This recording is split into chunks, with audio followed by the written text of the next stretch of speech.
Yo, what's up guys? This is Marcos TV. And for today's video, gagawa po tayo ng tutorial, basic tutorial kung paano mag-beatbox. Okay? So, kung ikaw yung klase ng tao na mahilig sa beatbox, kagaya ko, well, this video is for you. So, without further ado, let's start. But before that, intro muna. Shoo! Marcos TV.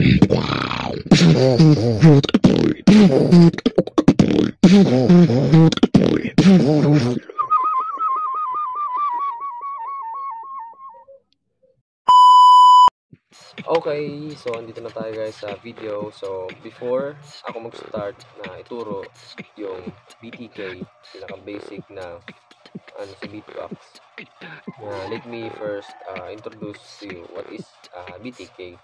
So, BTK, also known as the bass, hi-hat, and snare, is one of the sounds na ginagamit ng almost lahat beginners or master na sa beatbox. Yan talaga yung pinaka-importante sa lahat.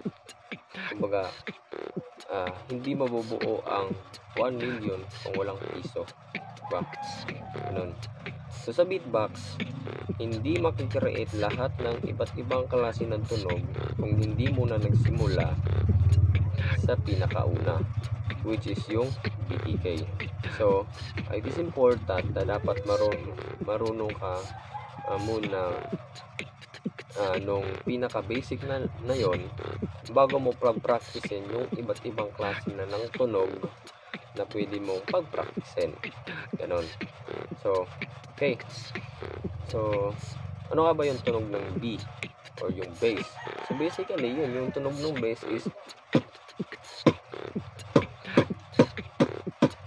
ganon. So, paano ba siya gawin? So, first is dapat yung B, ulit-ulitin mo siyang sasabihin, diba? B, B, B, hanggang sa yung parang nafe-feel mo na parang mayroon ng pressure na nagmumula sa bibig mo. Patitigasin mo kasi yung labi mo nan eh.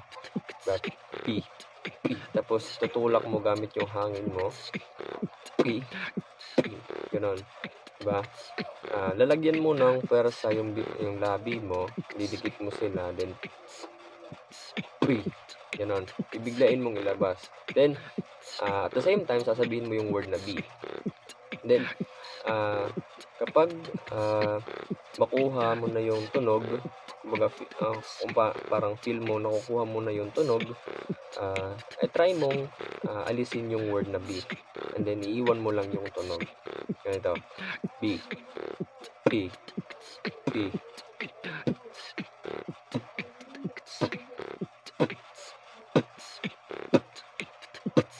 Ganun. Once na makuha mo na yung sounds na yan, ulit-ulitin mo lang ng ulit-ulitin hanggang sa makuha mo yung pinaka kumbaga sa limitation ng sounds, diba? Ganito.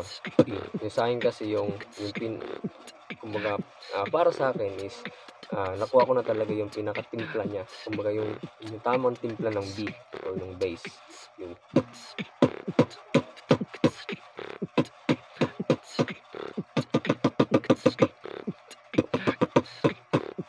ganon. Okay. So, tapos na tayo sa isa. Dito naman tayo sa T, which is the hi-hat. Yung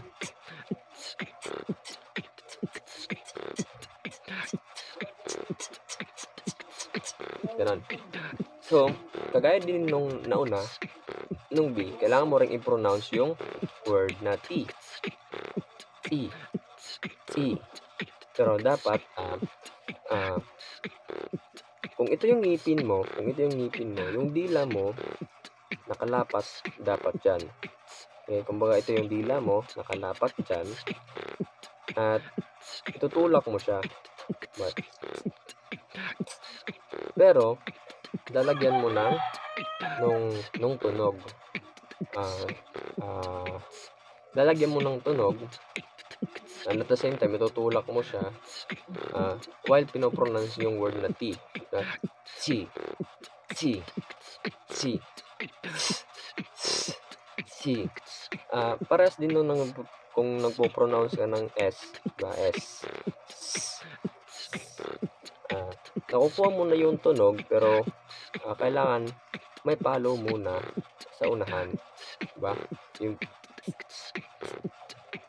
Nakukuha mo na yung tunog na nung hi-hat, which is yung pero dapat mayroong pressure muna sa unahan, diba? Ganun. Same din sa B, sa bass.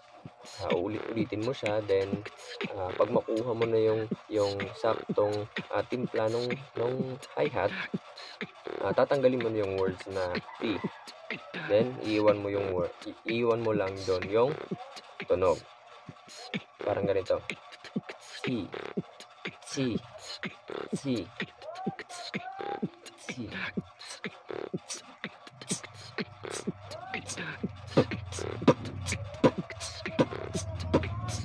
Ganon. Okay, tapos na tayo sa dalawa. Dito naman tayo sa last, which is yung hi-hat. Yung hi-hat naman, medyo mahirap siyang gawin, pero kaya naman. Medyo komplikado lang kasi ganito kasi yan. Kung ito yung ngalang-ngalam mo, yung dila mo nakalapat dapat dyan. Ganyan, parang ito. Yan. Tapos, dapat pag execute mo na yung hi-hat dito sa magkabilaan ng dila mo dito, dapat meron dyan pumapasok na hangin. Try mo munang gawin yung first step na yun. Then second step is try mong lagyan ng pressure yung dila mo na nakalapat dito sa ngalangalan mo. Parang patitigasin mo siya. Then try mong biglain na higupin yung hangin. Ganon. The third step, try mong kagaya nung usually na ginagawa nung ibang tao na kapag meron silang problema or merong bagay na hindi sila nagustuhan, diba? Yung mga Pilipino usually ginagawa yun, yung ganito. Bakit ba ginawa yan?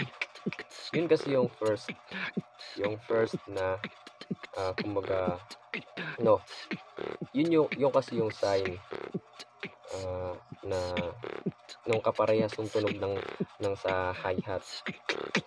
Pero yun kasi yung kaibahan nila is hindi humihigop yun ng hangin. Kumbaga tumitikli ka lang ganun.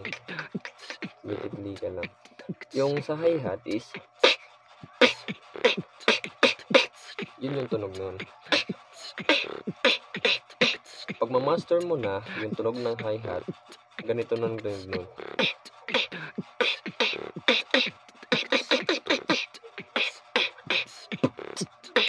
Ganon. Pero unahin mo munang gawin yung first, second, at third step. Yung lalapat mo yung dila mo dito, then sa second step is lalagyan mo ng pressure, at sa third step is higupin mo yung hangin dito sa magkabilang ng dila mo. Then try mo sa fourth step, bigyan ng biglain paghihiya. Sabay nung click na ginagawa usually nung sinabi ko kanina yung ganun. Pagsabay mo yon. Once na matapos mo nang gawin yung third step, sa fourth step pagsabay mo yon.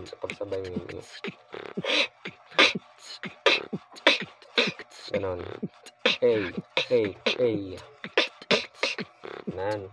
Then of course, pag ma-master mo na yung tatlong sounds na yon, so basically makakagawa ka na ng iba't ibang klase ng genre ng tunog, like yung Yanggam, yung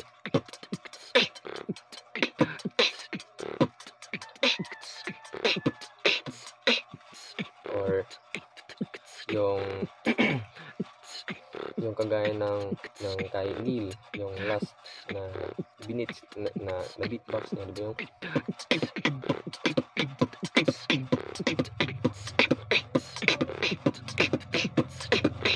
ganun.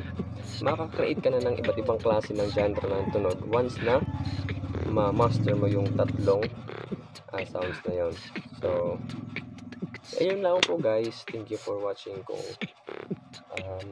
natulungan ka man ng video to, please don't forget to mag-iwan ng likes and also comment sa pagtuturo ko kung naturuan man kita. At yun lang po guys. Thank you for watching and God bless sa pagpapractice. Pag-practice nyo lang guys. At mag-iwan po ako ng motto na never stop learning because life never stops teaching. Yun lang po guys. Bye bye.